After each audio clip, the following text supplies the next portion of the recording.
కావ్య ఇలారమ్మా. ఏం డాడీ పిలిచావు? నువ్వు పెద్ద అయ్యాక ఏమవుదాం అనుకుంటున్నావమ్మా? అదేం డాడీ అలా అడిగారు? మీరు ఏం చదివిస్తే నేను అదే అవుతా. అంటే మేమేం చదివిస్తే అది చదువుతాను అంటున్నావు, కానీ నీకంటూ డ్రీమ్ కానీ అంబిషన్ కానీ లేదమ్మా? నాకంటూ ఏ అంబిషన్ లేదమ్మా. అది కాదమ్మా, మీ అమ్మని చూడు, చిన్నప్పుడే 8th క్లాస్లో ఉండగా వాళ్ళ టీచర్ని చూసి ఆవిడలాగే టీచర్ అవ్వాలని స్కూల్లో ఉన్నప్పుడే నిర్ణయించుకుంది. అలాగే కష్టపడి చదివింది, టీచర్ పోస్ట్ కొట్టింది. అదే స్కూల్కి ఇప్పుడు టీచర్గా వెళ్తుంది. అలాగా నీ వయసులో ఉండగానే నీకు ఒక అంబిషన్ ఉంటే ఆ అంబిషన్ బట్టి మేము చదివిస్తాం అనమాట.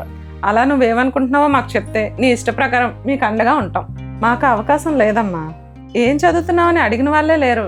నీకు మంచిగా మేమున్నాం. నువ్వేం చదవాలనుకుంటున్నావో ఈ వయసులోనే ఒక గోల్ ఏర్పాటు చేసుకున్నావు అనుకో, నీకు ఈజీగా ఉంటుంది. అయితే నేను కూడా అమ్మలా టీచర్ అవుతాను డాడీ. అమ్మ టీచర్ అయ్యి ఎంతోమంది స్టూడెంట్ని గొప్ప వాళ్ళని చేసిందమ్మా.